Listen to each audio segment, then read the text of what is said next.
Hello, everyone. Good morning, good afternoon, good evening, depending on where you are. How's everybody doing today? Can everybody hear me and see me okay? A little tech check. Tech check, tech check. Yes, hello. Great. Okay, good. So, tech check. Fabulous. All right, so today we are doing an encore presentation of the client retention class. I screwed up the link in one of the emails, and while shit happens and there were lots of other places to find the link and the password, and plenty of people were able to make it on the class, I figured I would just do another one. Whenever I do classes multiple times, they end up improving and changing every time I do it because I'm a very organic presenter. And so I updated the outline, my outline last night. And so there will definitely be some expanded stuff. So did any of y'all come to the first version of this, or did you all miss that one? And that's why you're here. Missed it. Awesome. Well, I'm glad then that you could be here today. Oh yeah, no, I'm very happy to help. It's so frustrating when you're like trying to click a link and you're trying to get into where you think you need to go and all of that. So I understand that frustration. Awesome. I'm glad you're back, Ara. Cool. Okay, so I'm going to jump right in. For anybody who might be new to the Red Key Club, welcome, and feel free to check out my bio and other videos. So this class is about the client retention strategy. But as we discovered in the first round of this class, client retention is very much rooted in client journey.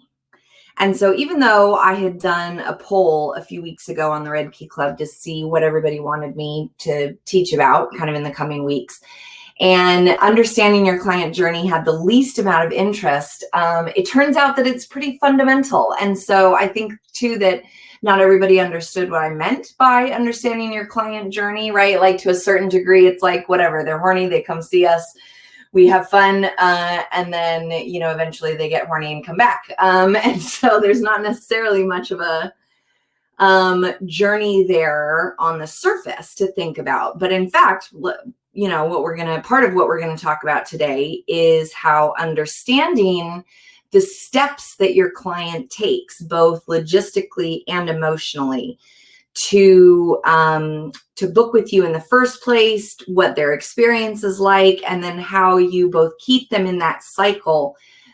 Understanding the journey is important to then understanding retention, because when you understand the journey, each point has its own potential leak spots, right? Weak spots where you might need to strengthen things up. And so that's part of what we're going to talk about today is, one, understanding the client journey, and then two, understanding how the journey is, how retention is impacted by that journey, and at what points on the journey you can motivate retention. An important note, this is not about being sleazy or sneaky or trying to string clients along, right? It's not about being unethical. Ethical domination is a big part of my philosophy. And so we're not trying to, like, client retention isn't like, ooh, I'm going to tease you with the thought of this and then just never really give it to you so that you have to keep coming back. That's not the same. Like that's pretty iffy, right? There's a difference between cultivating and elongating an experience and just never giving someone what they want, right? So we're going for the former, not the latter. Okay, Holly, thanks so much for popping in, and have a great rest of your day. So client retention strategy, having a client retention strategy is important for any business, including sex work, right? Like, we all know how exhausting it is to constantly be chasing new clients or having to vet new clients, or really just going through that entire process of getting clients into the pipeline, right? And then keeping them. Like, that's a That's a conundrum that every single business on the planet has to face. And so client retention strategy is a part of any successful business. And while you may have been thinking about this purposefully, or you may have been kind of had it in the back of your mind in terms of how to make sure that your clients keep coming back, what we're going to be talking about today is really looking at it from a very concrete perspective. A big part of my classes is about taking stuff that you might be doing naturally and being more mindful and purposeful about it, right? Because you're all totally brilliant and totally badass on the entrepreneurial side of things, right? So it's just more about fine-tuning what your natural inclinations might be. Quick note that I forgot to mention is that even though this series of classes is intended for sex workers only, there's no real way for me to moderate it. And so if you're a client, please leave. But you know, I mean, we don't have a huge group today, but just a reminder to everybody that this is the internet. There is no way to make this totally secure. And so this isn't about like being disrespectful to our clients or anything like that. You know, just be mindful that these spaces are not always protected as we would like them to be. Okay, so now let's jump in. So this idea of client retention is all about not only inspiring your clients to stay and come back and potentially then buy other clips and those kinds of things, but it's about motivating them. Because there is a difference between inspiration and motivation, right? I mean, how many of us have a book inside of us that we would like to write, right? Like we feel inspired by the idea of writing a book, but we're not necessarily motivated to sit down and put in the effort to write that book, right? And so that's why the idea of inspiration and motivation is at the heart of client retention. So why does client retention matter, right? I mean, it seems pretty obvious, but I think it's worth mentioning, right? Is that like, why does client retention matter? First of all, so these are some in general stats that I pulled. Some people say that acquiring a new customer, I mean, it's pretty accepted. It's an accepted standard that acquiring a new customer can cost up to 5 times more than retaining a new customer. And that might be either in money in terms of like paying for advertisements and that kind of thing, or time, the back and forth correspondence that you are doing with new clients, right? So getting a new customer is much, much more time consuming and requires a higher investment than retaining an existing customer. Increasing customer retention can also increase profits because you have a higher likelihood of success selling to somebody who has already bought from you before. Again, this is pretty standard practice in business, right? If somebody has already been a fan of your work enough to buy your product, a clip, a call, those kinds of things, or pay for your service coming in for a domination session, then they're more likely to come back, especially if you can create this sort of self-contained cycle that they can quite happily keep themselves in, right? And then in sex work, client retention has an additional benefit because it's safer. Now, obviously, it's not safe. I've mentioned a number of times in my classes over the years that one of my iffiest stalkers was a client and a collared submissive that I'd had for many years that just kind of, you know, got off the beaten path. And so while that's not perfectly safe, it is safer to see people that you've already seen before because you personally have already vetted them. You already have a sense of their energy, that sort of a thing. You can also push more boundaries and explore edgier activities when it's somebody who hasn't just walked in the door, where you don't really have a sense of what their boundaries or capabilities actually are, right? And so that was always a huge part of my general client retention strategy, was letting clients know that I was not going to do heavy play in the beginning because I didn't know who they were and I didn't know how they would respond to the kind of truly nice point edge play that they were requesting, right? And so part of the benefit of having someone come back to see me is that my comfort level expands and allows me to get a little bit more relaxed in exploring someone's interests, right? Because I'm not sort of doing that like, okay, constant like, kind of psychological, emotional measuring that you sort of have to do. Oh yeah, Kim, sometimes you just have to refresh. It's sometimes it's Crowdcast, sometimes it's your own browser. And so if the sound doesn't come back on, although I just realized you can't hear this if the sound isn't on. Hopefully you find your way. Thank you for suggesting reloading your browser. Okay, so why do you think client retention matters, right? So I've mentioned some sort of general things and a couple of the quick safety factors, right? But do you think that there are any other reasons?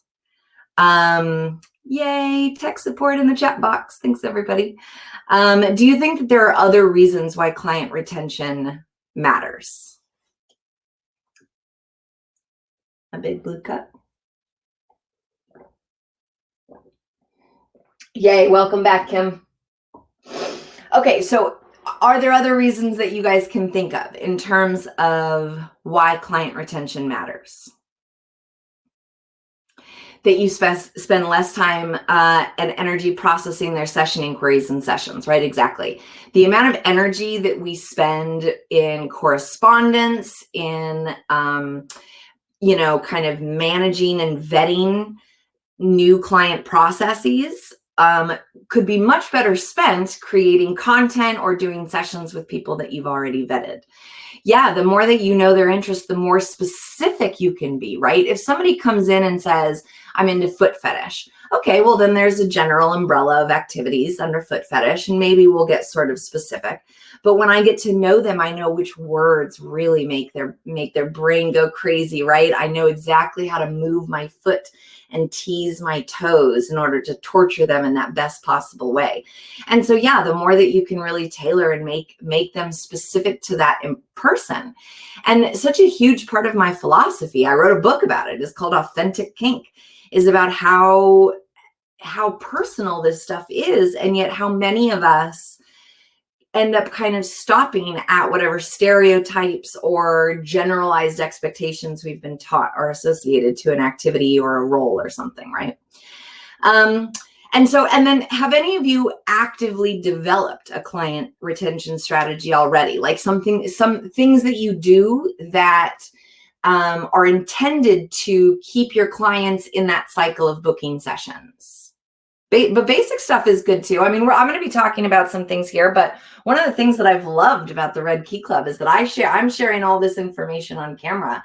And then you guys, you brilliant babes, share your thoughts and experiences in the chat box as well. It's a pretty fucking banging mix, actually. So if you've done anything to, consciously, actively develop a client retention strategy, drop those in the chat box.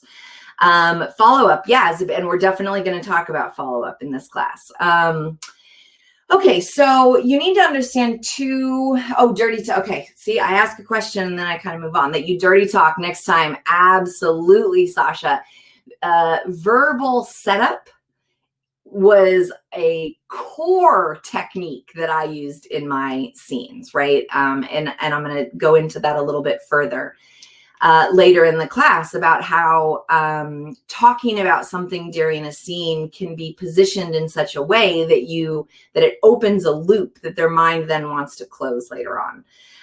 Expressing enjoyment. Yes. Oh my God, that's so true.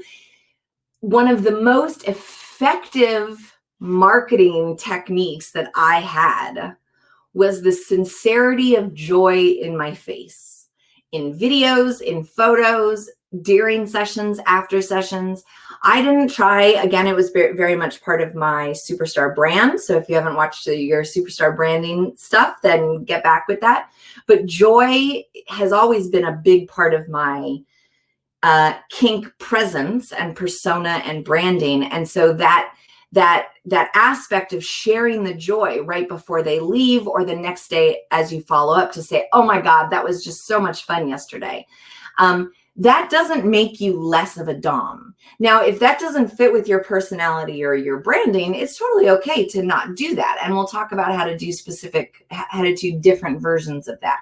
But, don't be afraid that if you express joy or if you reach out to your clients or customers or submissives to say, hey, that was really enjoyable, that doesn't make you any less of a Dom. I'm gonna draw that line in the sand.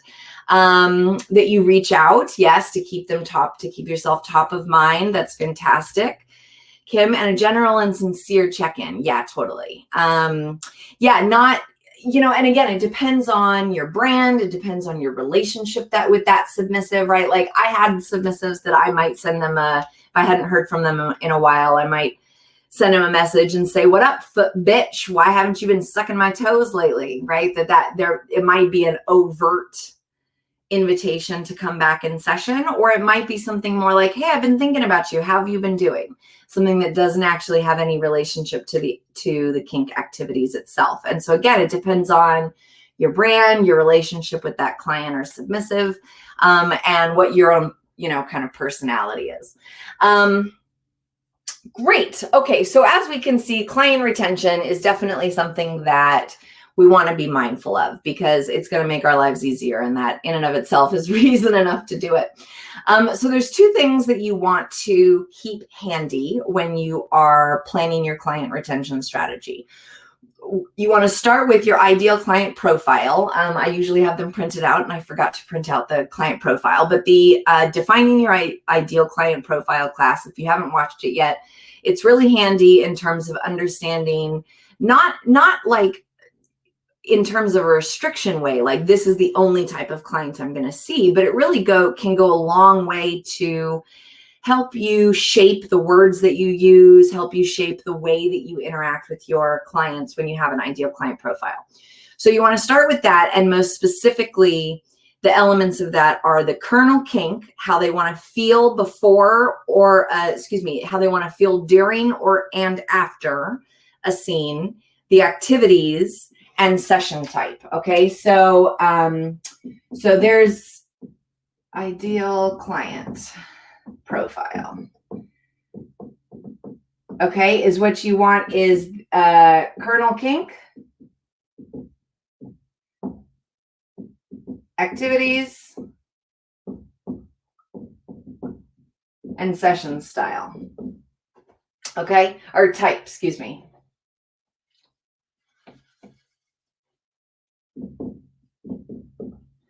Okay, so these bits are most important because they're going to give you the fodder for the retention actions, okay? That these are part of the bits that you're going to use to inspire what you will do to retain each client. And so obviously having a client retention strategy, there's kind of two ways to think about it. You want to have an overarching client retention strategy, like just generalized things that you do for every single client. That might include follow-up, that might include sending instructions before the session. We're going to go through those things a little bit more clearly. But those are things that you would apply no matter what their interest is, no matter what your relationship is, those kinds of things, right? Do you send a follow-up email? Do you send them do you request a confirmation from them? The day before the thing. Those are all things that are generalized client retention.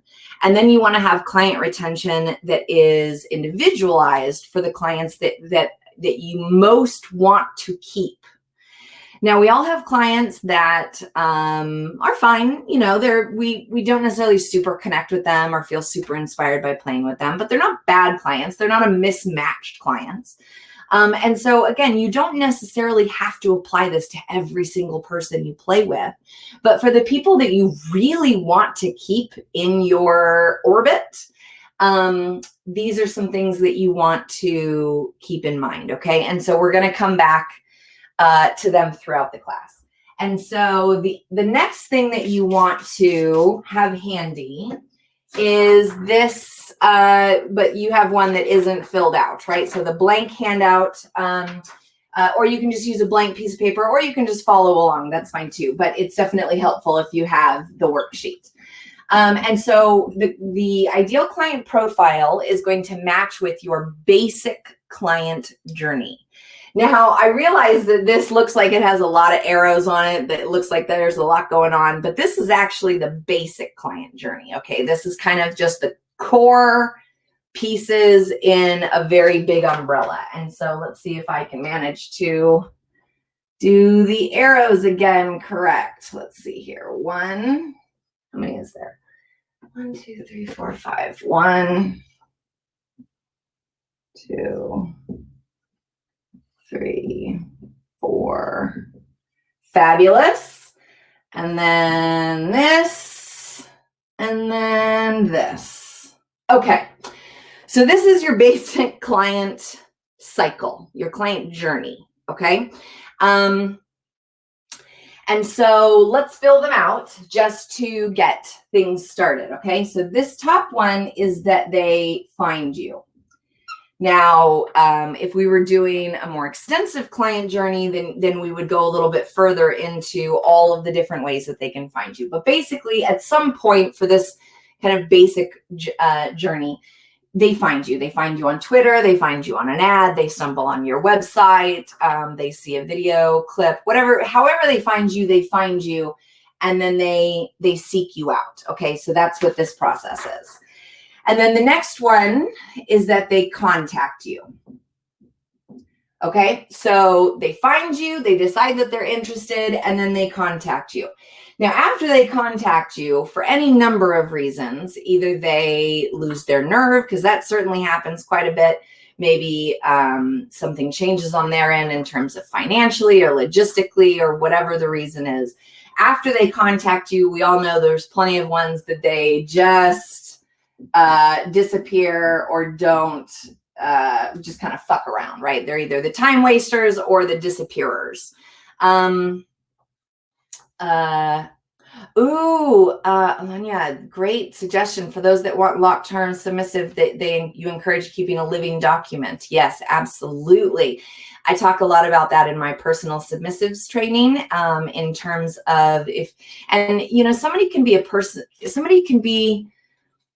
a personal submissive without being collared, right? There's kind of different levels of commitment and that sort of thing, but having a document like that can be super helpful.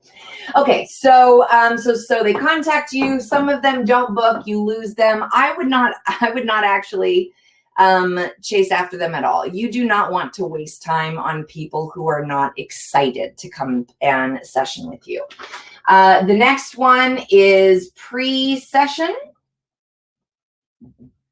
Okay, and we're going to split that one up into two when we talk about it more specifically. This one is the actual session itself. This one is post-session. And then this is when, for the people that don't rebook, they come in and either they're a one night stand kind of a session. They're like a dom slut where they just kind of go bounce around and do different sessions. Maybe something changes in their life and they don't come back. But then they don't rebook. And then this one is that they do rebook. Okay. So does that make sense in terms of filling out your worksheet? Do we have those basic bits? Now, obviously, I'm going to go into each of these quite a bit more in depth. But this is the basic cycle that you want to be thinking about, okay? Because again, so this is the client journey. This is the journey that they are on. This is the stepping stones that they have to get to in order to have an experience with you. A retention strategy is what you do to strengthen each of these pieces, right? So you can't really have a client retention strategy if you don't have at least a basic understanding of the client journey. Does that make sense? Like of how that retention is entirely rooted in making sure that there is no leaks or mismatches, right, in this sort of area. So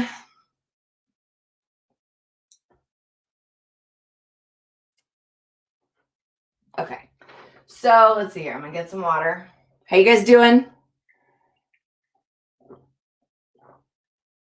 Better stay hydrated. It's been 99 degrees here the last few days, and I have no air conditioning in my house, so it's been quite the dehydrating season already so far. Okay, so so the ones that we're going to kind of most focus on, yeah, seriously, between the heat and the allergies, I just want to like melt into a puddle of nothingness. So your client retention strategy is all about making sure that each of these are as smooth and creative as possible. Okay. So your contact form is obviously going to be it's your first point of contact. And so you want to make sure that your contact form is reflective of your brand, is not so overwhelming that they're going to be confronted with the wall of jam problem, right? So I use this example all the time. If you have 3 jars of jam in front of you, it's much easier to make a decision. If you have 40 types of jam in front of you, there starts to be a bit of cognitive overload, and it becomes actually much harder to make decisions. And so that's something that you just want to take into account when you're doing your contact form. I'm very, very likely to do a bonus class, so a shorter class, specifically on contact forms and on framing this initial contact and in making sure that you're getting the information that you need, but not so much information that both you and your potential client are overwhelmed. So the contact is it's that first capture. You want that lead capture, and you want it to be smooth, and you really, ideally, you want it to start that inspiration process, right? Yeah, I think that I think it would be a fairly well-received class to just talk about contact forms and session requests and dealing with session inquiries and that kind of stuff. All right, I'll make a note. I'll put it on the calendar. But we're going to move past that for right now. We're going to assume that they've made contact, that you have decided that you're a good match, and that then they book a session. Okay. And so pre-session is your launch pad for a fantastic experience, right? Now, I'm not advocating for you to spend an inordinate amount of time, like free time, on giving your clients like a bunch of extra attention, because that tends to just backfire. That'll just make them feel entitled, and it's likely that they won't really respect your time and your energy. That being said, there are ways to do this in a cut and paste sort of manner. There are ways to do it in a like more of a structured timeline sort of way, so that it doesn't eat away at your time, but it does give them a fuller experience, so that they feel, again, more not only inspired, but motivated to make sure that they move through this entire process, right? So under pre-sessions, there's actually 2 kinds of session interactions. And this is one of the things that actually came out of the first time I taught this class. And so the pre-session, there's actually 2 types of interactions. So one of them is your logistics. Okay. So this should be a fairly standard email that says, here's the location of my venue. Here are instructions about how to come into the venue. Here are instructions about confirming with me. Basically, any logistical information that they need to have in order to come and have the session, that's part of your pre-session work. And if you don't have that stuff standardized, I really, really, really want to encourage you to standardize as much of this stuff as possible. Because if you're having to basically reinvent the wheel, AKA your response, every single time this happens, that is exactly how burnout that feeds into burnout. It feeds into like, fuck, I really don't even like this process anymore. Right. And so you want to just make your logistics as smooth and easy and clear as possible. Bullet point things, bold things. We all know that when clients are wicked horny, they may or may not be detail oriented. And so you really want to, for your own benefit, make sure that your pre-session logistics are is smooth as fuck, basically. Quite frankly, that could probably be another bonus class in and of itself, is just how to deal with the pre-session logistics. Your contact form is part of your pre-session logistics, but there's also more stuff about then, okay, once they book, what happens between the time that they book and the time that they come in, because there's a lot of really ripe land there to farm or something. I don't know. Okay, so the other type of pre-session interaction is your assignments. Okay, these are, think of them more like sexy assignments. All right, so your assignments ahead of time, the intention is anticipation, is building anticipation. Okay, this is a big part of this retention strategy, because if you're basically just doing one quick touch point in each of these arenas, you probably aren't having super consistent client retention, right? Is that you want to make sure that that the assignments that you're giving them, again, don't take up a lot of your time. Like one of my absolute favorite suggestions for DOMs is to, on a day when you're feeling super inspired, start a Google document or big Post-it on your wall that you can add to as you think of them. But think of easy, simple, sexy assignments that you can give to your clients ahead of time for sessions.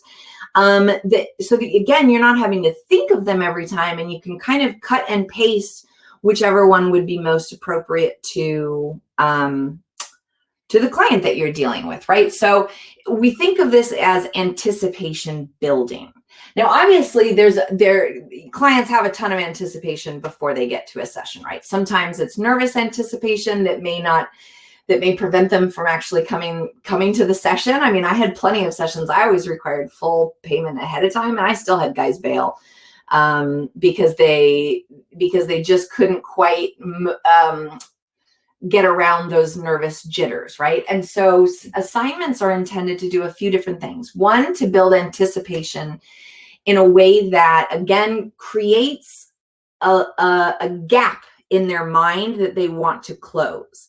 Like, there's a reason that TV shows and movie series use cliffhangers, right? It's because your mind wants to come back and close that loop. And so if you're giving them sexy assignments that prep them, that lay the foundation for whatever it is that you're going to be doing in your session, that's going to be it's going to compound the anticipation that they have, and also the satisfaction they have when they actually get to your session. So the example I used in the last client retention class was that I had a foot fetishist, and he was a sock fetishist specifically. And so before his session, before the first time that I had him come in, and then I would do it kind of off and on throughout the times that he was serving me, is that I would have him put, and it's ridiculous. And I said to him, look, this is not meant to turn you on. Like, there are different kinds of assignments. There's assignments that are intended to end in orgasm or some sort of satisfying erotic experience. And then there are other assignments that are meant to prep them for the session, right? So that if you're doing an extended bondage session, right? Like Troy was in the class last time, and I don't know if you're here again today, Troy, is that Troy could do stretching exercises that she assigns before they do these long, extended, elaborate bondage scenes, that it might be about stretching, right? And so the guy with the sock, what I had him do was put his sock on his hand and lay on the ground, and then to do where he was like lowering the sock on his hand over his foot. And I said to him, now again, thankfully, absurdity has always been a major part of my brand. And so this kind of like wackadoodle suggestion would work for my clients. It may or may not, but you can extrapolate and find your version. And so I would say to him, now, you are not going to find this sexy. You are going to fully recognize that it is your hand in the sock. You're not going to be turned on, but you have to do it anyways. And I'll explain it to you when you get to the session. And this is why I'm in charge and you're not in charge. So just do it. And so then when he came into the, and so he did as he was told, and he did the like, oh, the sock is on my face. And then when I was in the session, I referenced the assignment where I said, boy, do you remember how you felt when you had your hand in your sock and you were like, oh, this is like a little bit silly. And yet now here my foot is hovering over your face in that exact same sock. Either because I'd given him a sock or told him to buy a kind of socks that I could then also have the same sort of a thing, right? So I'd say, ooh, and as my foot is lowering, I'd say, this is quite a bit sexier, right? Now his mind was prepped with the non-sexy. And so then it's like somehow even sexier when the real thing happens, right? Because it's like, oh my God, this is actually happening. It's actually her foot. And so those kinds of pre-assignments do some work ahead of time for you in terms of then heightening their experience of the actual session, okay? So this idea of different assignments. So what are some assignments that you guys have given your clients, particularly new clients, but really any clients at all? If you have assignments of any sort, whether or not they are more logistical, whether or not they're more sexy, whether or not they're more about like prepping, like stretching for bondage. Have you ever had them do these kinds of pre-assignments before sessions?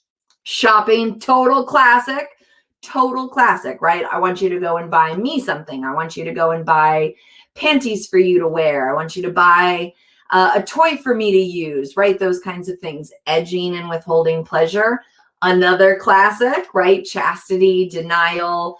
I have that thing where your back itches in the exact spot that you can't scratch it. Yes, stretch their mouth and jaw, figuring out how long they can have a gag in before their jaw starts cramping. That's totally right. I have a story I'll tell a little bit later about forced bisexuality and how I start with them just learning how to open their mouth and do fun things with their tongue. Tabitha says that you make them tell your personal goals. Yes, I love a good like kink for the greater purpose. It's totally probably my biggest kink is actually using kink for self-improvement. So well done, mommy dom style. That's fantastic. That's very on brand. Right. And so this idea of pre-session assignments, there's like just different ways to do it. One way is thinking of it as that you're keeping their engine warm for you, right? And so it's something that it's just like they even sexy assignments, like you have to watch one of my clips once a day between now and then, right? So you're building this anticipation, or to say you have to stretch your mouth out, those kinds of things. What you're doing is you're creating anticipation. And in the case of like my sock thing, you're creating an experience that's not quite right. And that their brain then wants to have the real version rather than this like knockoff version that, the hand in the sock kind of a thing. But again, I want to reiterate, this is not about being unethical, right? I'm just constantly like, this is not about being like sleazy or underhanded. It's about compounding the experience, okay? So this idea that assignments and logistics are going to be two aspects of the pre-session part of your cycle that when you have it smoothly is going to help the retention. And so are you seeing how when you kind of attack the cycle and how when you make sure to improve each of these sessions, how they're more likely to have a phenomenal experience? Like, I mean, think about any sort of experience that you've had, right? Like that if you've ever gone to Disneyland or taken a vacation, that you spend time like looking up places that you can go, right? You're building that anticipation, and your mind wants to complete those thoughts in reality, right? That they're so excited from the buildup, right? Exactly, Ara, that they'll be bursting. And that makes it then much easier in the scene for you not to have to do these like circus level theatrics in order to make them feel satisfied, because you've warmed up the engine, you've gotten them thinking, they're already at a heightened sense of arousal and engagement. And so then the session will flow quite a bit more smoothly and be a lot easier on you energetically, because they are already primed to be feeding your energy back. Does that make sense? Right? This idea that them being excited actually makes it easier for you.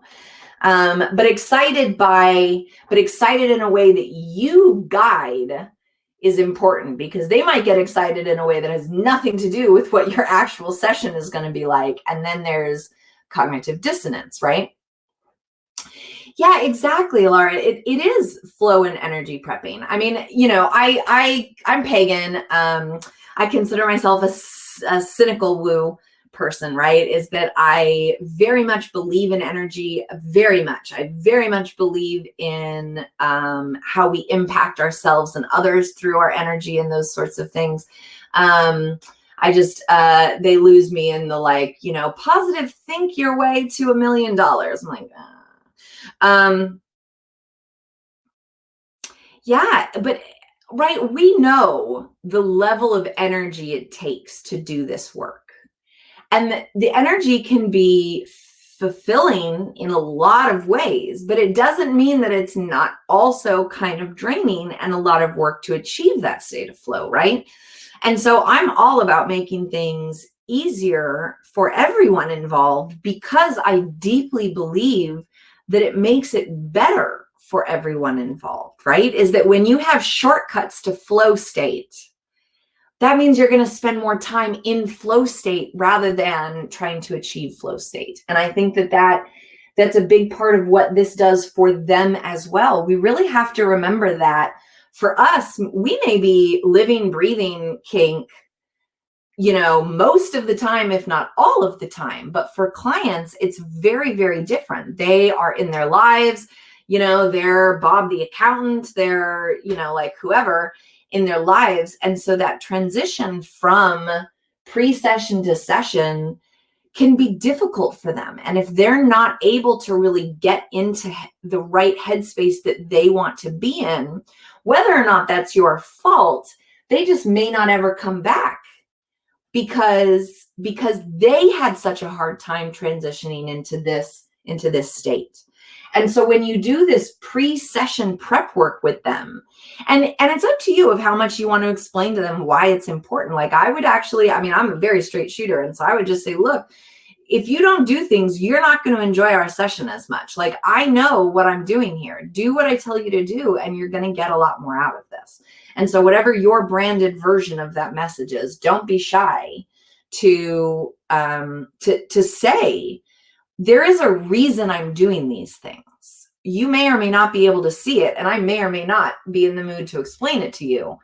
But the things that I'm telling you to do have a purpose, and that purpose is to your benefit and to your benefit as well, Doms, right?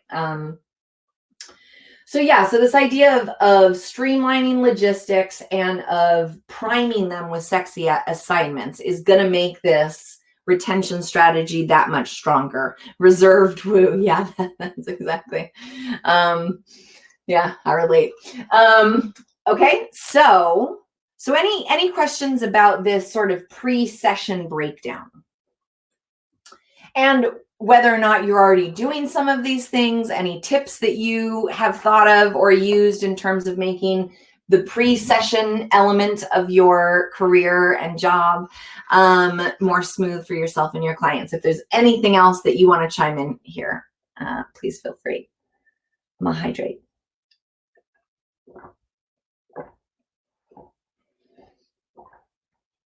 Water. Awesome. Okay, good. I'm glad that this is helpful. And so as you're, feel free to tap into the chat box anytime if there are other questions that you have.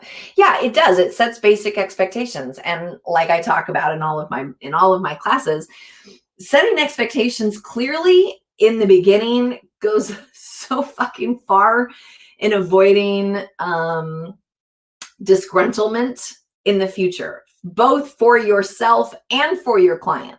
When you set your expectations of them clearly, they're more likely, not guaranteed, but they're more likely to fulfill those expectations.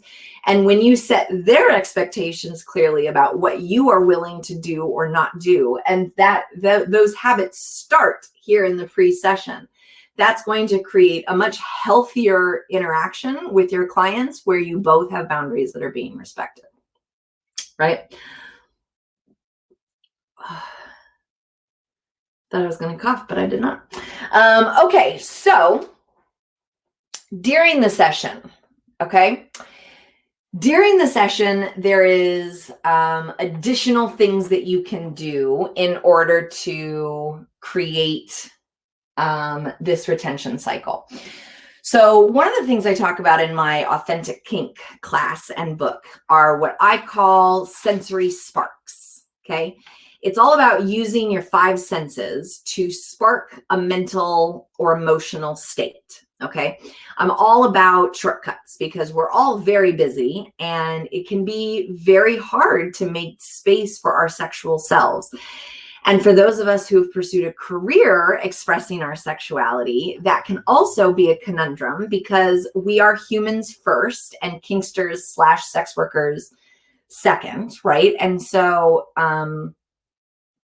we sometimes need help getting into that headspace because it's our job at times to do that. And sometimes we're not in the mood to do those cam calls. We're not in the mood to book that session, right? But, and so sensory sparks are something that we can use not only for ourselves, but for our clients as well.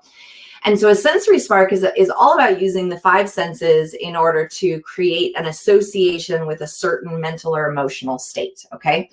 So, for example, if I had a client who, so for example, I had a foot fetish client, and since I was like 12, I've only ever used Palmer's cocoa butter, head to toe Palmer's cocoa butter since I was like 12, every single day. And so cocoa butter is what I use to have them rub my feet. And so what I would have him do is buy a small bottle of this particular cocoa butter. Yes, red plastic. Give me just one second. So I would have him do this. So I'd have him buy a small bottle of cocoa butter, and I would have him inhale it I'd say to him, so every single time you start to think of me and you start to feel horny, I want you to grab this little travel size bottle of Palmer's cocoa butter out of your pocket and smell it. So the sensory spark, so that was an assignment that then during the session, I could recall. So I was calling these things callbacks, but it was too confusing with the follow-up stuff. And so, so during the session, I'm going to have them recall that by making a really elaborate deal about the Palmer's cocoa butter that they're using, right? So that there's this sensory spark that started here, that goes here, and then I'll continue in post-session. What I consider a fetish client. Okay, so fetish client is somebody, so the two words fetish and kink are ones that have become interchangeable in kind of daily lexicon, like the ways that people use the words kink and fetish. Oh, I have a fetish for that. Oh, I have a kink for that. Fetish, the way that fetish is normally used is often inaccurate. A fetish means that their sexuality is directly tied to this object scenario or body part. And so like that for foot fetishists, without feet, sex just isn't interesting for them. Now, somebody who has a kink for feet might have a really intense arousal association with it, but it's not that they are incapable of functioning sexually without it. Does that make sense? Yeah. Yeah, people do use it interchangeably, and then it gets very confusing for people. So, so when I say fetish, what I'm talking about is somebody who absolutely requires it for a fulfilling sexual experience. And when I say kink, it's when I'm talking about people who may, I mean, you may have a absolutely high intensity passion and interest and arousal profile for something, but that doesn't necessarily mean that it's a fetish, right? Like I have a kink for humiliating people. I don't have to humiliate people in order to enjoy my sexual experiences. So that's the difference. Okay, so back to using your sensory spark. So it's this idea of using your 5 senses: sight, smell, touch, sound,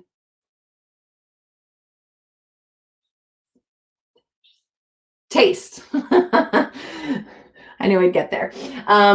And you can use those in pre-session, session, or post-session, okay? Now, the story that I tell to demonstrate this cycle is about a human hot dog. Yeah, taste, thank you. I had a guy who was hairless, almost entirely hairless. He shaved his entire body, and he was white like me, which means that he was pink. Like some of us are so white that we're actually pink. And so and he was bald, and so he would look like a human hot dog. And so I decided to make one of my classic ridiculous femdom porns and turn him into a human hot dog. And so pre-session, I had him buy a bunch of hot dog condiments and sniff them at certain points of the day. I would have him put a little dab of mustard behind his ear so that the scent of mustard would just like waft in front of his nose. The sexy assignments in order to prep him for being a hot dog, right? And so then we have the session, we do this sensory experience of me throwing relish and mustard and ketchup. Far and away one of my favorite videos I've ever created. I made a lot of fucking wackadoodle femdom porn. And so then I use it in the session, right? Then we use that thing, and I might recall the sensory spark that I used as an assignment and say, remember when it was just a little dab of mustard behind your ear? And now look at you, absolutely filthy, covered in ketchup and mustard, right? So we recall that he's actually been a human hot dog for a week. Now he is physically a human hot dog. And then I'm going to do another recall when we do post session, and I would have him put another little dab of mustard behind his ear. I would have him eat a hot dog a week later and accuse him of cannibalism. That happened like 10 years ago, and it still cracks me the fuck up. Human hot dog eating a regular hot dog. You cannibal! Fantastic for absurdity fetishists or for absurdity perverts like ourselves. And so this idea of using sensory sparks is a way of tapping into their visceral experience, because our senses are one of the best memory recall tools that we have, right? You hear a song, you immediately flash back to junior prom. You taste cinnamon buns, you immediately think of your grandmother, right? That your tastes or your senses are a direct line to your emotional state. And so when we're talking about, again, energy and flow and keeping them in the flow of this, then senses are going to be one of our strongest tools, right? This idea that you can build your senses conscientiously into both your pre-assignments, your actual sessions, because then you can tap into it when you get to the post-session point. Another thing I talk about in sessions for client retention purposes is having to earn different stages to get to a final goal. And so again, reiterate, this is not about denying or about stringing somebody along in a way that's not like fun denial. It's like, oh, I'm just not going to give you what you want, and so you have to stick around and pay me. That's not what I'm talking about. To be very, very clear, I am not talking about that.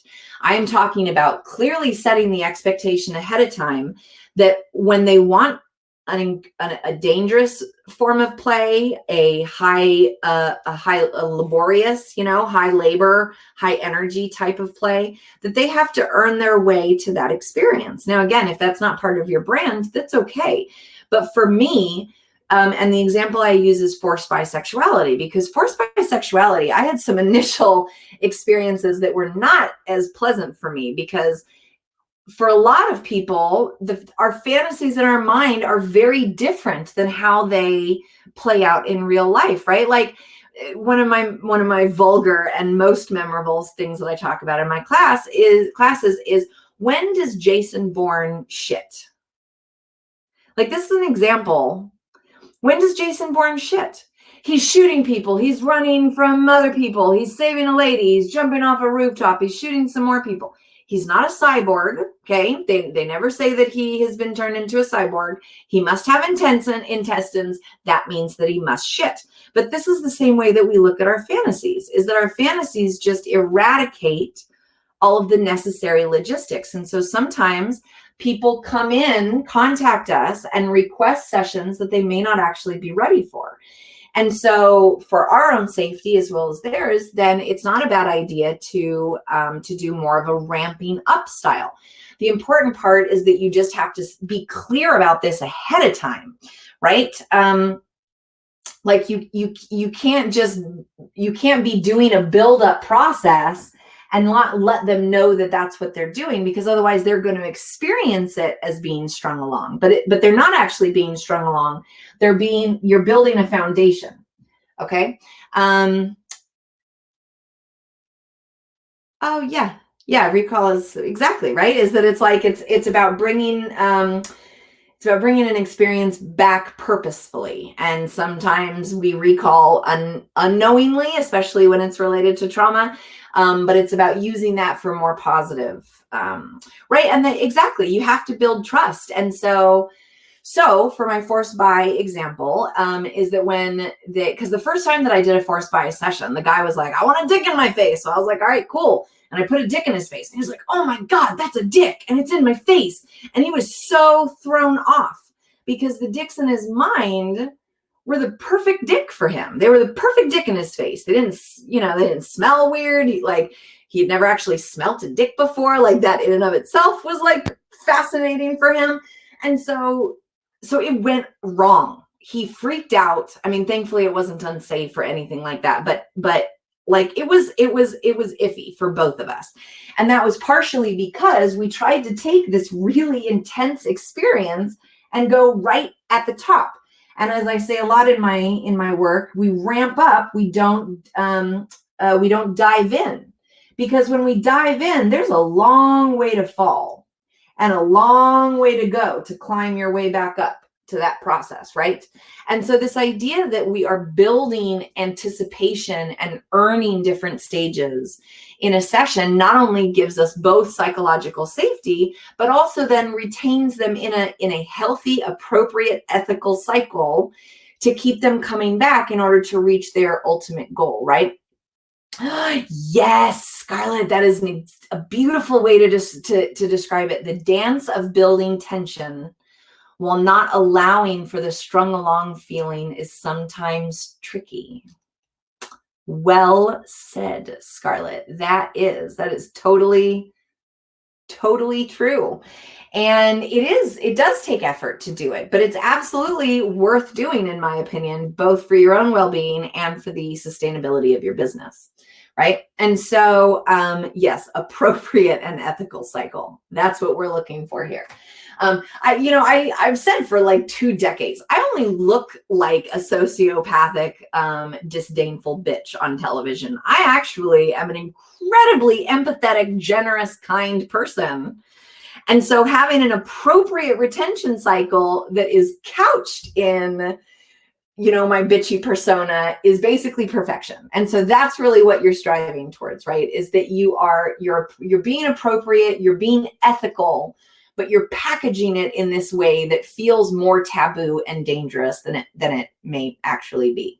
And so in terms of, just to wrap up this thought, in terms of doing a forced bi session and having them earn each stages, and again, I would explain this to them at the very beginning. So I'd say, so your first session is going to be basically an assessment session. I'm going to see how long you can keep your mouth open. I'm going to have you do some jaw exercises. I'm going to have you stick your tongue out and do, like, I would actually do like tongue aerobics type thing, right? So it's like, stick your tongue out, tongue up, tongue down, right? And we would do like Callie says, Princess says games with their mouth just getting so that they start to get the sense that they are a sexual whole to be used, right? But we're going to do that without any physical interaction with them whatsoever. And then the next time we're going to use our fingers in their mouth, right? And we're going to say, okay, so I want to see that tongue technique on my fingers, and I'm going to fake. Thanks for being here, Seville. The recording will be up in the next day or two. Right, you're gonna suck my fingers. We're gonna go through this whole process, right? The next one is going to be a dildo that doesn't look like a phallus. It's just going to be something cylindrical. Is that the right way to say that? And we're going to practice then actually fucking them with a non-phallic dildo. And then we move to a phallic dildo.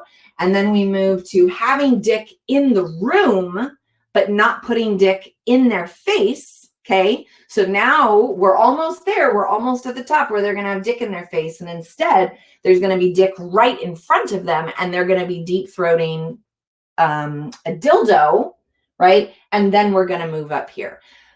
Like, this whole process is going to give them a much healthier experience, actually. And so when you explain that, then it will make more sense to them. And so then they've got to earn the different sessions. You might also have sessions where they have to do, like, let's say you're somebody like Troy that does these really extended bondage scenes. Well, maybe they have to book a 2 or 3 hour bondage scene first, that you know, before you're willing to allow them to do a weekend or, you know, a 5-day full immersion session, that you're going to do one for multiple hours or for a single day, those kinds of things, right? If they are, I mean, there's lots of different ways to ramp up a session rather than always feeling like you have to do the most extreme version first in order to capture their interest. Awesome. Thanks for being here, Faustine. I'll see you around. Okay. So this idea that building anticipation and having to earn different things is a really great way to actually create ethical client retention. Another way that was mentioned earlier, I can't remember who mentioned it, was that the idea of talking in a scene about what you will do in the future.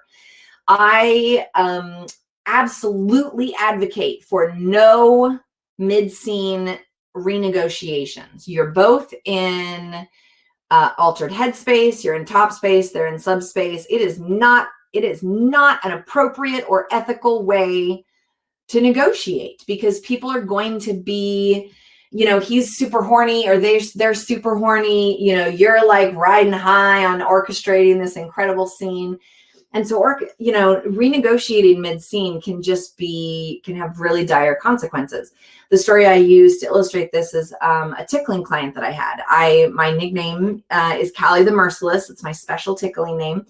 And as I was tickling him, and I was, you know, really going in on it, and he started saying something like, yeah, no, it's super, super dangerous. He started saying, he's like, you know, oh, it feels like electricity is coming out of your fingers. And I happen to have my violet wand handy, right? And so I get it, and I'm waving it in his face, and I go, yeah. Does it feel like I'm shocking you with my fingers? No, I'm not touching him with the violet wand. And the violet wand isn't on, it isn't plugged in. So I'm with my fingers, and I'm showing it to him, and I'd say, oh, like, just imagine if you could see the zaps jumping from my fingertips to your tender flesh, right? And I go into this whole elaborate verbal play out of what the scene would look like with electricity, but I don't actually use the electricity in scene because we hadn't talked about that ahead of time. And so even though in the middle of the scene he was like, oh my god, yes, please, no, don't do it, but yes, right? Like that, there's that sort of energy in scene. Afterwards, I got an email from him that said, Princess, thank you so much for not doing electricity. I don't think I would have liked it, and I think it would have really like turned bad for me, right? And so, talking your way through activities and teasing what we could do next time is a great way, again, of creating an open loop in their mind where they want to close that loop and actually have that play. And so talking about things in the middle of session, as someone mentioned earlier, is a fantastic way to build retention into the actual experience itself, right? All right, boy, I'm like blasting through the content this time. We may not actually even end up with the 2 hours. Okay, so any questions then about creating actual triggers for client retention during the session? Anything that you've used during session to plant seeds for them to return in a way, again, that was ethical and appropriate and not like, ooh, don't you want this thing? I'm not going to give it to you.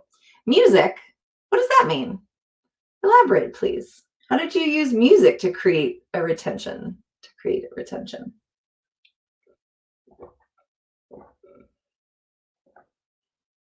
Like that you play the kind of music that they like?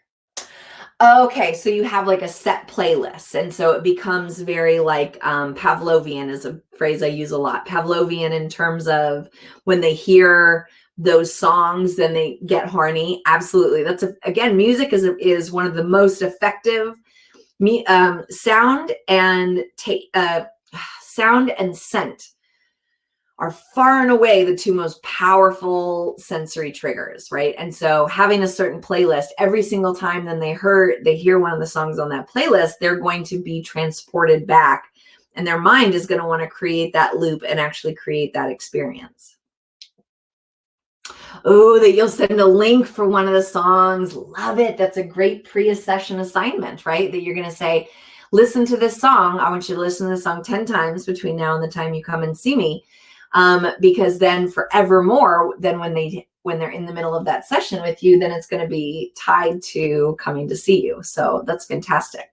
That you've had clients ask for the list because it becomes such an intrinsic part of their erotic experience that it probably gets kind of, layered onto their erotic experience, I had a quick note about sensory sparks and about having to be a bit careful in how you use them. So one of my favorite tools is a kitchen timer, the kind that goes click, click, click, click, click, right? Like the twisty timer is not a digital timer.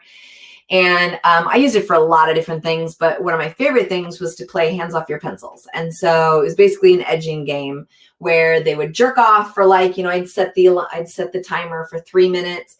They would jerk off, tick, tick, tick, tick, tick, tick, tick, tick, tick, tick, tick, ding, hands off your pencils, right? And so they'd have to put we'd set another timer for another 2 minutes and that'd go off, hands on your pencils, right? And they'd go back to jerking off.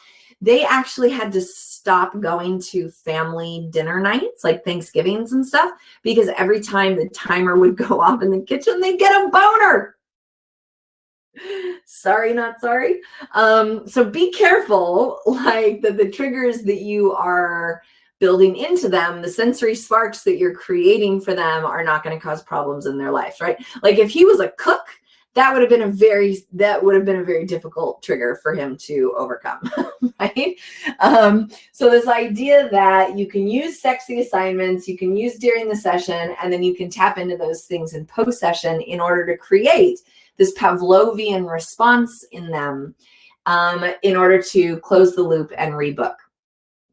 Now, post-session, there are also two kinds of post-session interactions, okay? So the first one is the sensory spark recall. And then the other is follow-up. Okay, so like this side, there's the follow-up logistics. Thank you for coming. It was great to see you. If you want to rebook again, here's how to go that process. And I'm going to talk about a little bit more about that in a moment. And then the other one is the sensory spark recall. So obviously it depends on the level of interaction and relationship that you have with your clients. Some clients, once they're out the dungeon door, like that's it. they will contact you when they're ready to come back for a session again, and it would be crossing a boundary for you to follow up with them. And those clients are definitely there. And in fact, it's one of the things that you could potentially list in your contact form, right? Is kind of like the way that Planned Parenthood does it. Am I allowed to contact you, first of all, right? Are there certain times during the day when I can or can't message you or email you, those kinds of things, which are preferred form of contact, that sort of thing. And so the follow-up could be, really, we're just looking at the logistics or confirmation or even a simple thank you. I also want to say no one's going to revoke your DOM card for being polite. Okay. If you're not into it, you don't have to feel it. I don't necessarily thank my clients, but this idea that, that you can't say, hey, it was really nice to see you, or thanks for coming in, if that is your inclination, that somehow that's not domly, is total bullshit. And you can tell those people to fuck off. And you can tell them I said so. And so this idea of follow-up is definitely going to depend on your own personality, your branding, kind of how they have, what established communication techniques have or haven't been allowed, that sort of a thing. That an advocate for spreadsheets to track clients and contact frequency. Yeah, that's a great idea. If you just put in a spreadsheet, like, here's their scene name, here's the time they contacted me, here's the session we had, here's the email they contacted me. I used to print, because I'm a analog exennial. I'm on the border between I'm like what do they call them, the Oregon Trail generation, and so I still am obsessed with binders and stuff. And so I used to actually print out all of the emails that they sent me, and everybody had their little file folder. But a spreadsheet is certainly much more modern and probably more efficient, where you can keep track of those things. You can also keep track of any notes that you had. One of the best things that I did for client retention was, as soon as the session was over, I always kept their little folder handy. I would go into the other room and I would immediately make notes about things that I had mentioned in terms of teasing for future sessions, any comments that they had made or words that they had used that seemed like it would be important for me to maybe use those again in the future, those kinds of things. I would write out anything I did that didn't seem to work or be very effective, right? And I personally, I had to do it immediately after the session, or I basically would just completely forget or lose interest in doing that kind of follow-up. But being able to, yeah, me too, Nova, being able to open the folder, look through my own notes, allowed me to seem almost omnipresent, right? Is that it's if they made a mention of, I don't know, getting fucked with a zucchini, my garden has been doing really well, so I have zucchini fucking on the mind. I have one right now that looks exactly like a dildo. I'm going to publish it. What was I talking about before I got excited about talking about zucchini dildos? Keeping track, right? If they mention I want to get fucked with a zucchini, and then I jot that in the file, and then 2 sessions later I have a zucchini just discreetly laying with the rest of my toys, he's going to feel like I'm a total fucking genius, because A, he may or may not remember that he said that to me. And so it might seem like I read his mind, or B, he might be like, oh my God, she totally paid attention and now she's using that against me. No, yes, no, right?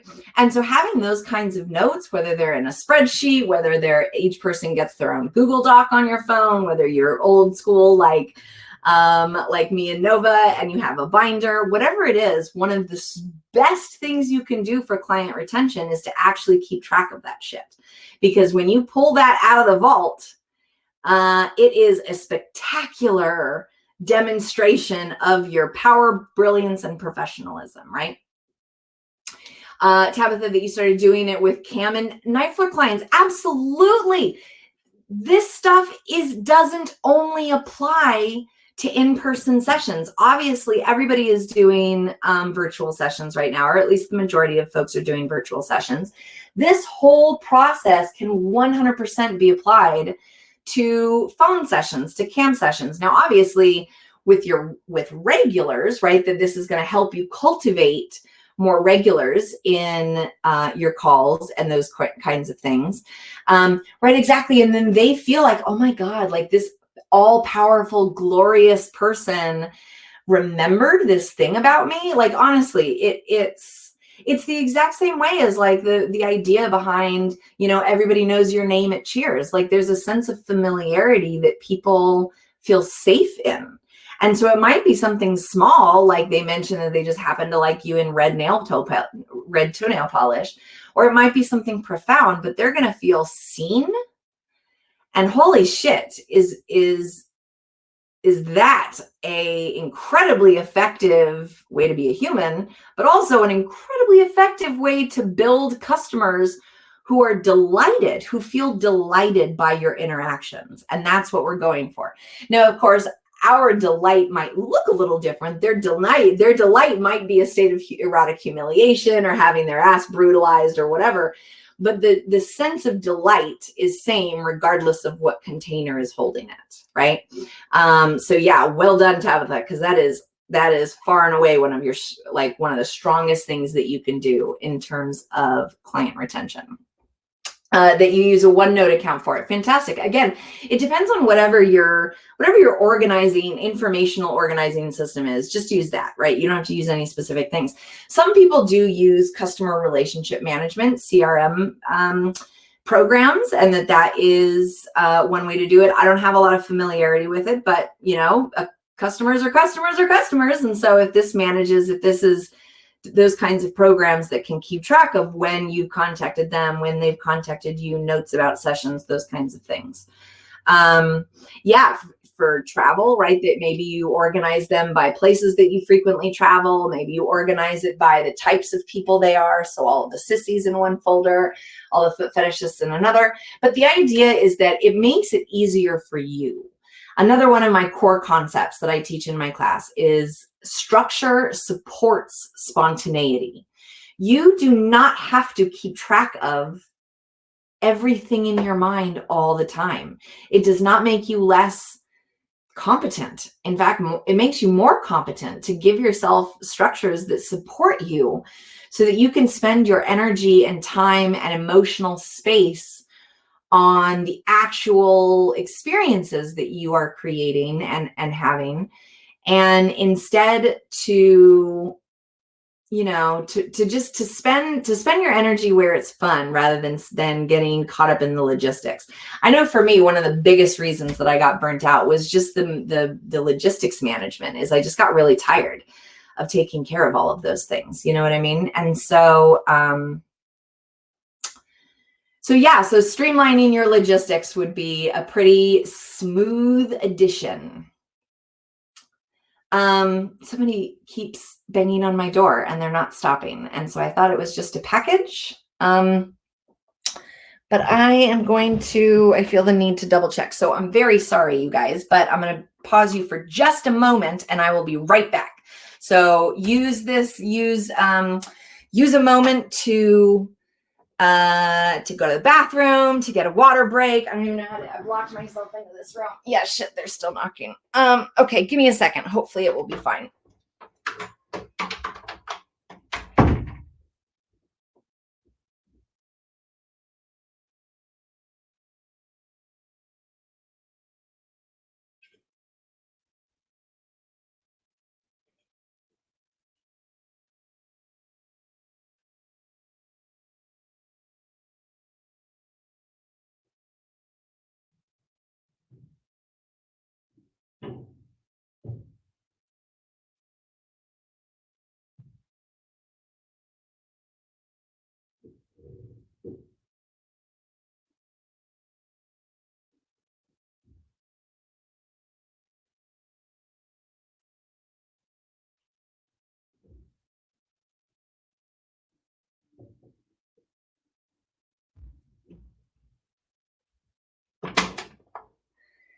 Okay, that was exciting.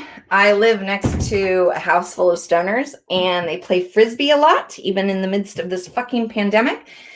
And they put their Frisbee flew in my yard. And so I said, well, too bad. You're going to have to wait 40 minutes for it. Because they're kind of fucking jackasses because they constantly play basketball and stuff. I'm not a fan. Okay, so sorry about that interruption. I couldn't stand the sound of that. I don't know if you guys could hear it, but okay, so back. Are you guys still with me? I hope I didn't lose everybody. All right. Yeah, okay, good. Awesome. Yeah, thanks. Yeah, no, it was what's going on out there? What's going on is a group of 30-year-old men who don't know how to fucking socially distance themselves. That's what's going on. Okay, awesome. All right, so we're just going to jump right back in. Let's see here. So I was talking about, follow-up.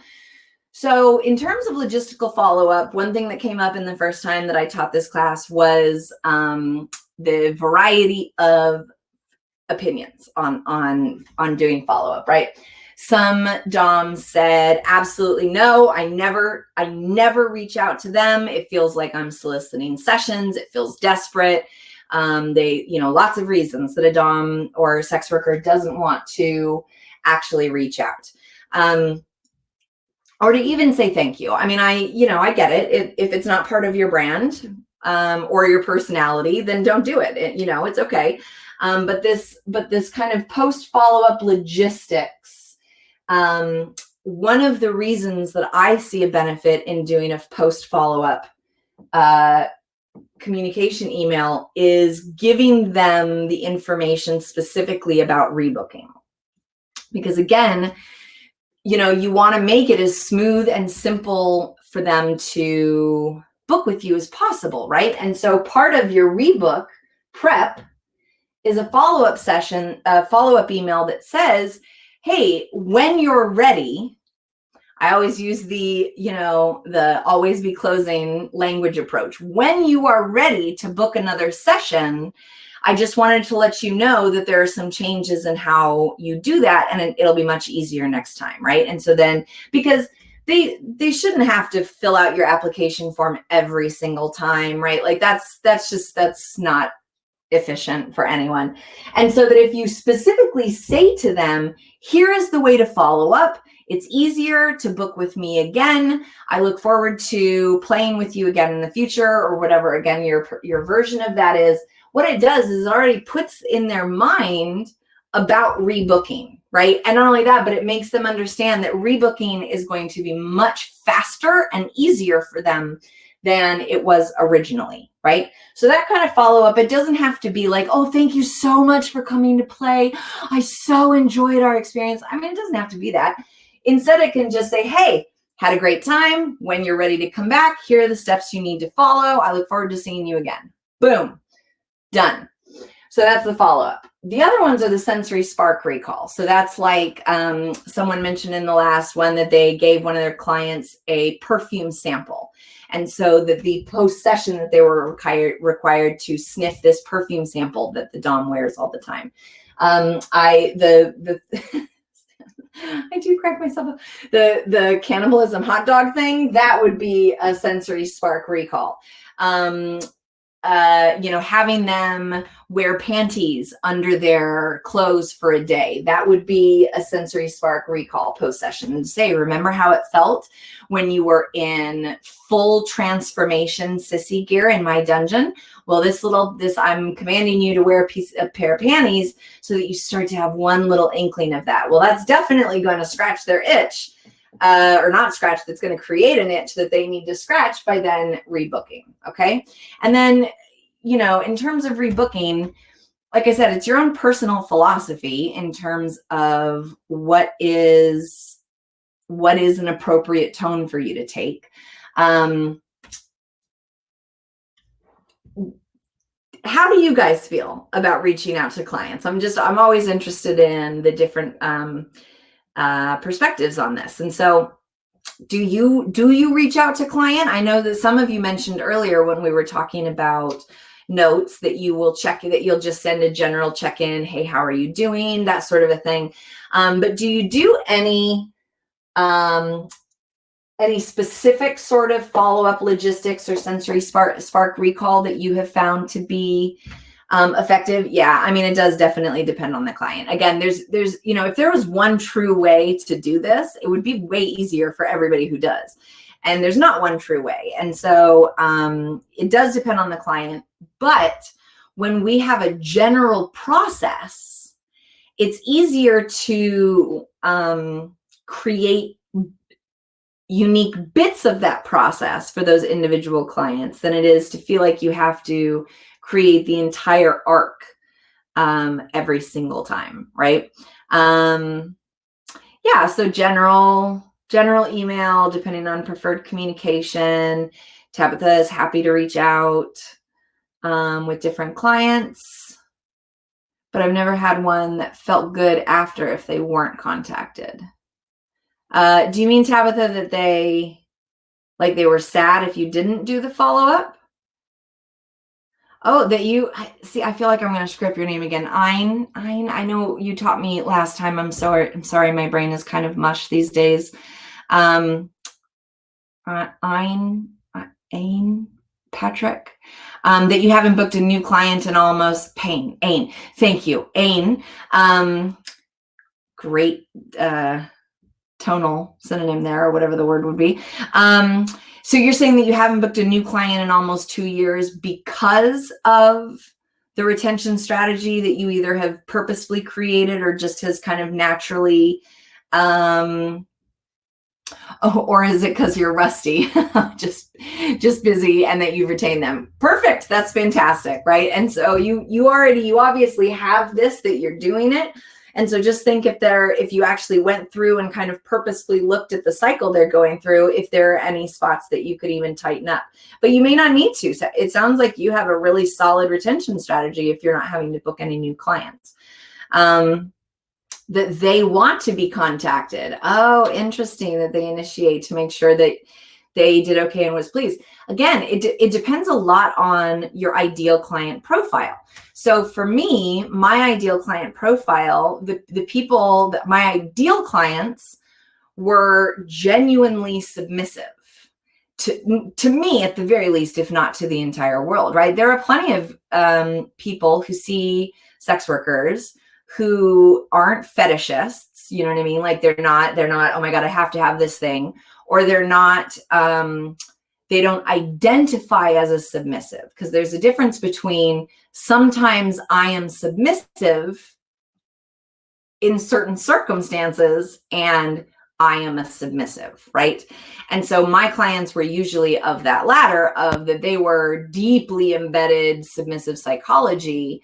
And so in that case, it is more appropriate and more successful for me to reach out to them, because from their perspective, they're the submissive. They don't have any right to demand my time or to feel like they're putting me out in any way, right? And so, so you have to know your clients. You have to know what their emotional experience is, because this is, and that's a good point too. This journey, this is more like we're talking about internal and emotional journey, but this is actually about kind of the logistics, right? But when you understand, and this is why the ideal client profile can be so powerful, when you understand the emotional state that your clients exist in pre, during, and post sessions, you can cultivate those in a way that's to everyone's benefit, right? That makes them feel stronger, more connected, more inspired and motivated, that makes you feel good about what you're doing and keeps everybody in that same cycle. Nova, that you mentioned something about the session, drawing on something in particular that you enjoyed. You know, like I said earlier, my joy, like expressing my joy through kink, I think was one of my biggest selling points, right? Is the fact that I actually said, I fucking love this and you performed well for me. They loved that feeling of acknowledgement, of acceptance, of being seen, of knowing that what they did pleased me, because I attract these particularly submissive guys. And so yeah, Nova, I think that can be a powerful approach if it's something that's in line both with your personality and the clients that you're attracting. Ain, the classes needed the one about their emotional journey instead of more focused on just kind of the logistical journey with emotional supports. I can put that in my list. But that's largely the group you attract, except brats who live like they're. Yeah, I don't deal with brats for many reasons. I have a profound respect for tops and doms who can deal with bratty behavior, because holy shit, I just lock them in the closet. I'm a bad mommy. That you get close to them to understand them in their life. Yeah, exactly. Oh, the client retention class. Okay, good. Fantastic. That your personal style is more psych, that you get close. Right, exactly. Also, yeah, no, I'm team no baby 100%, because submissive men have totally filled my need to instruct people for the better. That Red Plastic says, I wanted to also share to be careful and have boundaries. Oh, yes, with emotional engagement. Okay, thank you very much for bringing that up, Red Plastic. So the amount of emotional labor that sex workers do is profound and absolutely uncompensated. I was talking with a friend recently about just tribute in general. And we were talking, and partially I was talking about charging for classes, that I've been doing these classes at a much more discounted rate than I would have been doing them in pre-pandemic. I'm looking at starting a new expert series in the Red Key Club, but there's a high likelihood that I'm going to have to add an additional fee for it, right? And so we were talking about like cost of things and that perceived value and those kinds of things. And I said, whether or not I'm charging $300 for a session, $500 for a session, if I'm charging, $25 or $100 for these classes, I know that those amounts do not cover the amount of value that I bring. They just don't. $300 does not cover the experience of not being able to tell people about my work for the majority of my career. It doesn't cover the emotional taboos that I personally have to excavate in order to provide these experiences. It doesn't cover the cost of toys and equipment and space that I have done. The amount of money that would be appropriate to pay me for those things is untenable for most people. And so I say all of this to say that you do not have to keep giving. That is 100% not what I'm advocating for, because we take on so much emotional labor in this work, and the amount of money that we get paid simply cannot equal what we provide for people. And so with that in mind, you then don't want to be heaping on more work for yourself in order to retain these clients. You want to make sure to have healthy boundaries. But that's one of the reasons that I advocate so strongly for cut and paste files, is that, that you have some kind of standard issue responses that you can use if they're getting too demanding, if they are contacting you too often, if it feels like you need to reiterate boundaries. And so thank you, Red Plastic, for bringing that up, because this is not about giving.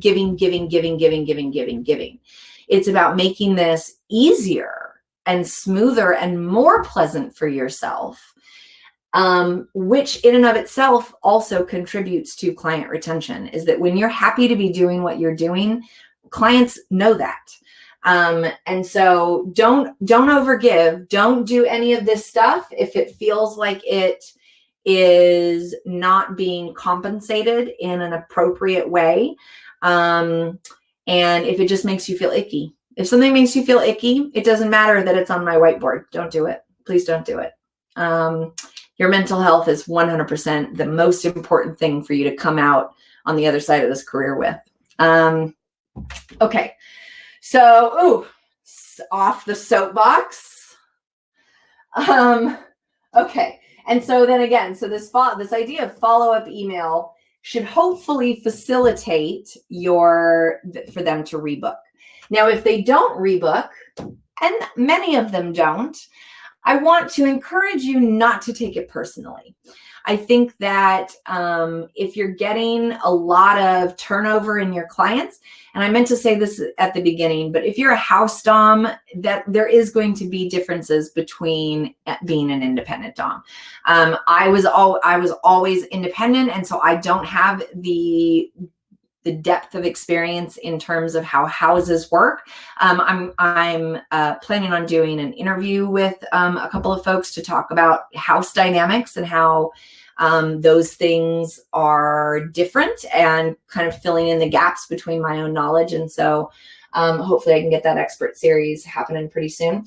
But this idea that you can understand the steps that your clients are taking, tighten up that process, whether it's logistics or assignments or follow-up, right? Tighten up, create a sort of, what are they called? A cheat sheet of responses that you can give so that it minimizes the creation of response that you'd have to do for each individual time. And use these tools in order to support yourself in your work so that you can put, oh, thank you, Sasha. I always forget the question box. Do I have any feelings on talking on the phone versus emailing before booking? Do you bother having a phone call to check out if they sound sane? Okay, so phone can take a lot of energy, but it does help get them in the door. Great question, Faustine. So, okay, so here's my thoughts. So back in the day when I was, oh, that you use an emoji. Oh, that's brilliant. And I use color coding on spreadsheets that I use for my coaching clients. Okay, so do you have feelings on talking on the phone or before booking? Personally, I think that having some kind of a verbal or a visible check-in, like through CAM, is not a bad idea. I've talked about in the past my booking process. It's one of the few things in my experience that is 100% dinosaur level outdated, because I would have them send me a cashier's check to a UPS box, and that would be tribute just to meet me for an in-person interview, where then I would determine whether or not I would accept their tribute for a full session. And so it was a tremendous amount of effort on their part in order to even be considered for a session for me. Now, I don't actually know if that would be an effective approach these days. There is enough that has changed in the industry and the expectations that are different. Now, I think that you could do it, because one of the reasons I did it was because I didn't want to see a ton of people, is that it acted like a filter for me. And it's why the majority of my submissives became collared and served me for more than a decade, or were regular clients that saw me for 15 years, right? And so even after I technically retired.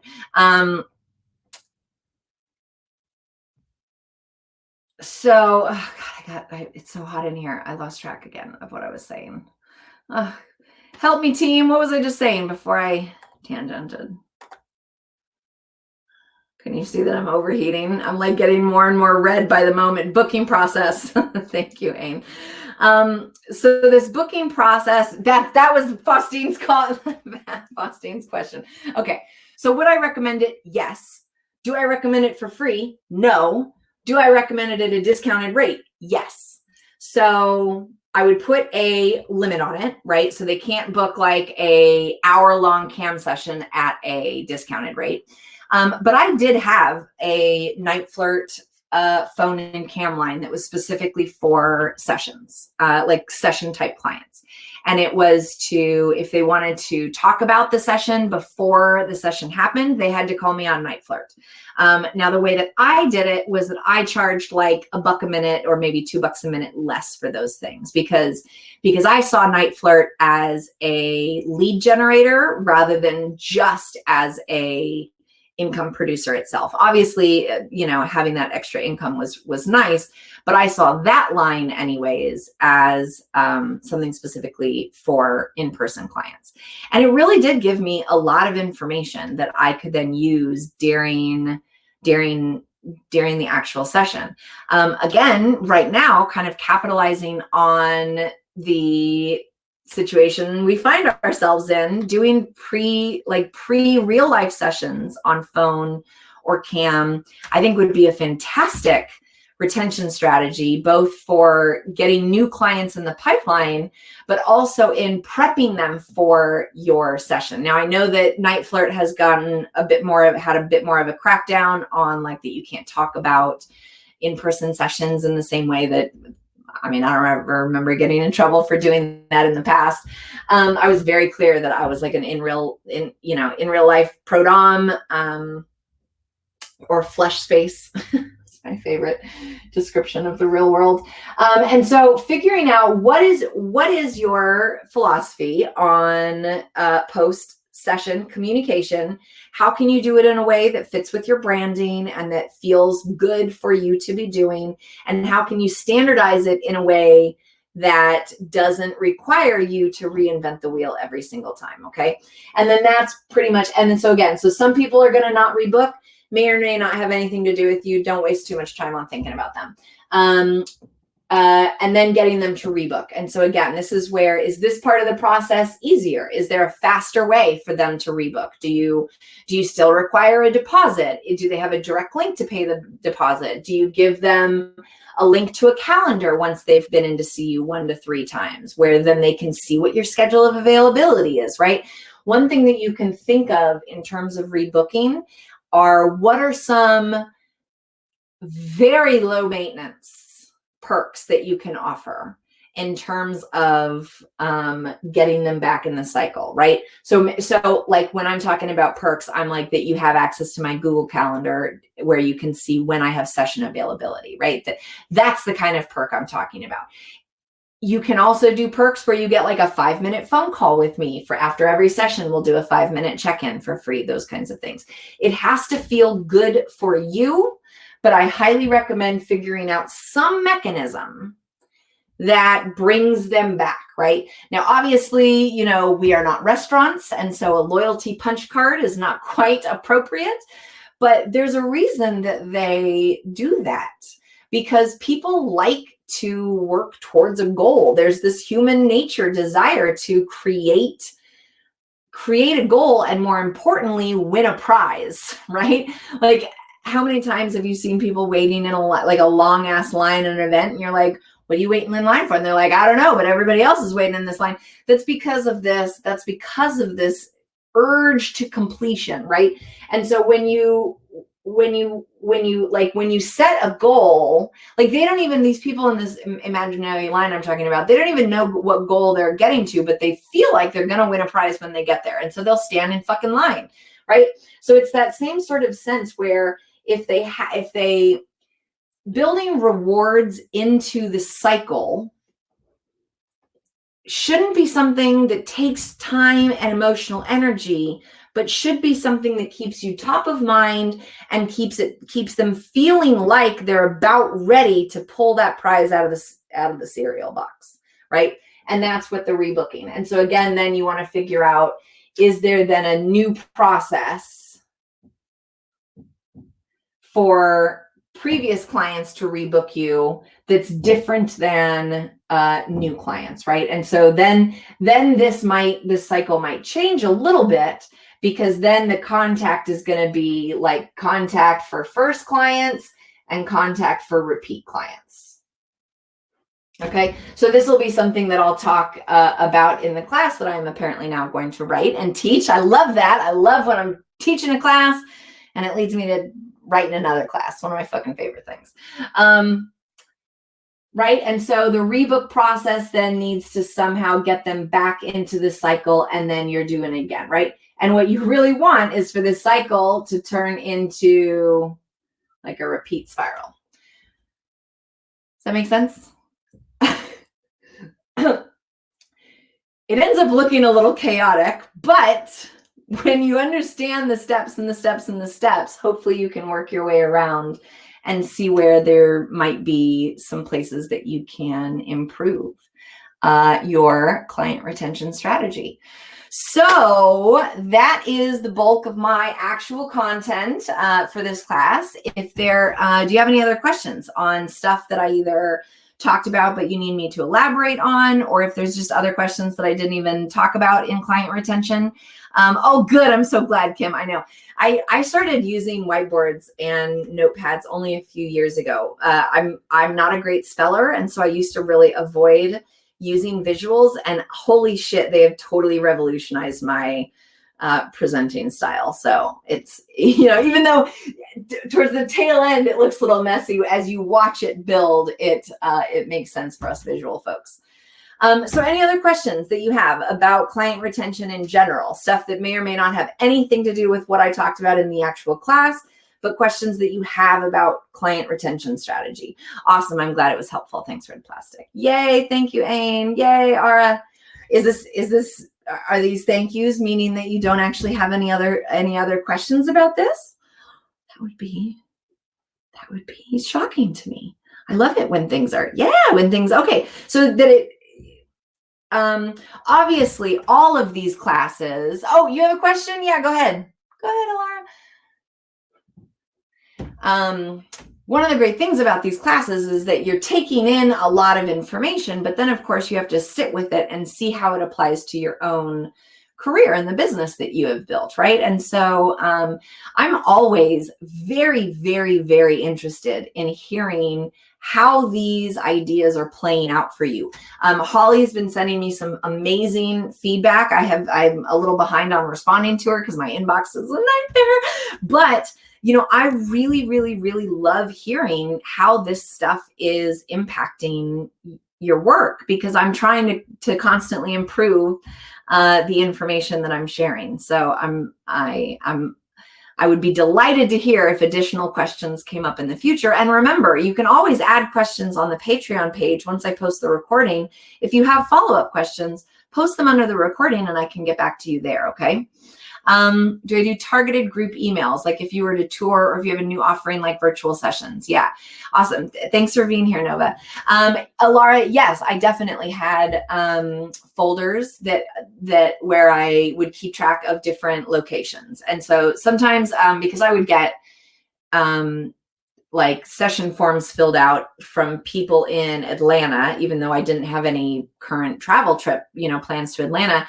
And so what I would normally do is I had a standard response that I would send them to just say, hey, got your session inquiry form. It looks like we are a good match. I don't currently have any plans to go to Atlanta, but I'm going to put you on my list to let you know.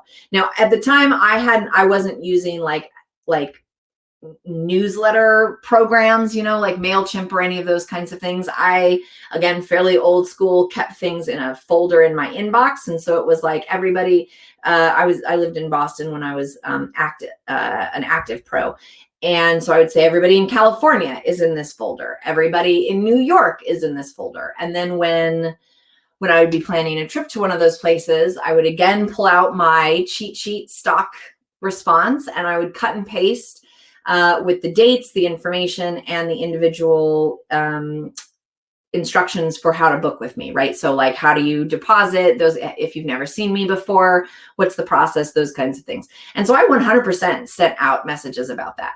I mean, I did it in a way, in a tone that was appropriate to my brand, which was basically like, what up, wankers, here's information in case you want to muster your courage to come up and play with the big boys. But if, so the language that you use should be in line with your branding. But I don't see how any business can sustain itself without actively pursuing customers. Now, obviously you're not like emailing them, hey, did you get my email? Hey, did you want to book? Hey, I still have a slot open. That's desperate. Don't do it. But initial outreach and maybe like one quick follow-up does not undermine you as a dominant. It is a smart business choice. And if a potential client or current client doesn't see it that way, then maybe they're kind of a dick and don't actually need to be in your world. You know, like if I can't just be a normal human person who's running a business that says, hey, I'm going to be in your area if you want to come play. And they're like, you're a dominatrix. You're not supposed to reach out to me, or whatever response they have. Fuck them. I don't really want to play with them anyways. Now they don't get to see me. Boom. Okay. How often do you engage in these targeted group emails? Sure. So when you're touring, I would recommend sending at least 2, possibly 3. It depends on how far in advance you announce your dates. And so if you announce your dates 2 weeks before you go to the place, then I don't recommend doing 3. I recommend doing 1 when you announce, and 1 kind of like a last chance message.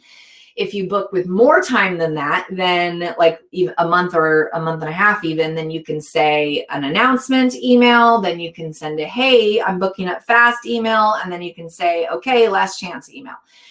And again, if they get upset that you are sending them emails, now don't send them emails every day. Don't send the, hey, did you see this email? Did you want to book? Unless you have that kind of relationship with that client. But if somebody, it's like any other newsletter, if somebody is annoyed by hearing from you, then they're probably not a good, sustainable customer for you. And so when it comes to touring, you want to kind of do it right around 2, maybe 3. If you plan super far in advance, maybe 4. For other messages, like just in terms of either check-in messages or just kind of like that where you're trying to inspire them or giving them assignment, that sort of a thing. I recommend sending your follow-up email within 48 hours if you can. And one way to do that is by using these cheat sheets, right? Like if I emotionally had to write a follow-up email every single time I played with someone, then I would just never do it. And that's what happens for a lot of people, is that when you have to come up with the entire thing, you have to generate the entire follow-up note, at once, you're less likely to do it. But if you have a standard that you maybe just adapt, you tweak by a few words, then it becomes a lot easier, right? And so in terms of that maybe you send the follow-up email within 48 hours, and then in terms of just kind of generalized announcements, 1 to 2 times a month is, if you're only announcing dates, is probably adequate, where it's not going to feel super spammy if you're sending 2 emails a month. If you have content and announcements, so let's say you've been writing about your interests, or you have blog posts that you've been sharing, then you can send once a week, in which case then I would alternate. So 1 week of content, 1 week of some kind of a promo or sales, 1 week of content, one week of promo sales, or even more ideally, 2 weeks of content, 1 week of promo sales. More than that though, and it definitely starts to overload their inbox. And again, it's going to be easier for you and them if at the very beginning in your contact form, if you say, is there any issue if I email you directly at this account, right? That sort of a thing. And so I think, 1 to 2 months, general email burst, 2 to 4 months, if that includes content, and within 48 hours for individual follow-up would be kind of my general guideline. Okay. Okay, so we are coming to the tail end here. You're very welcome. Coming to the tail end. So are there any last questions that I can cover super quick? I hope that this, it seems like this has been helpful. I'm really glad that those of you who missed the first round were able to make it today. Yeah, cool shower time. Seriously, I might just go run out and I have to do my sprinklers today. Maybe I'll run around in my sprinklers like a kid. I'm turning 40 in 2 weeks, a little over 2 weeks. And I have never felt more giddy to express my childlike joy. It's fascinating. Okay, so fantastic. I'm so glad. Yeah, no, they're fine. They're stoners, so I'll take those stoners over the house of drunks that lives two houses down any day. I'm gonna go over and talk a little shit and give them their frisbee back. Thank you. Happy early birthdays. I appreciate it. You better believe I'll be posting that shit on Twitter. So I will be there. Okay, so thank you, everybody. Ultimate Frizz Boys. Oh my God, for real. I kind of feel like I'm back in college whenever I interact with them because they're very, very, very much the like stoner guys from college. Yay, so good. I'm so glad, Kim, that you could come. I'm really glad that this class was, that it worked out to do a second class. And like I said, if you have any additional questions, if they come up as you're thinking about these things, feel free to drop them in the comment section of the recording. I usually get the recording up within either the same day or within 24 hours. Yeah, definitely. Thank you for all of the questions and comments and sharing. Far and away, this is a community full of fucking brilliant people. And I am continuously proud to be part of this community. So thanks all you brilliant babes, and I will see you next time.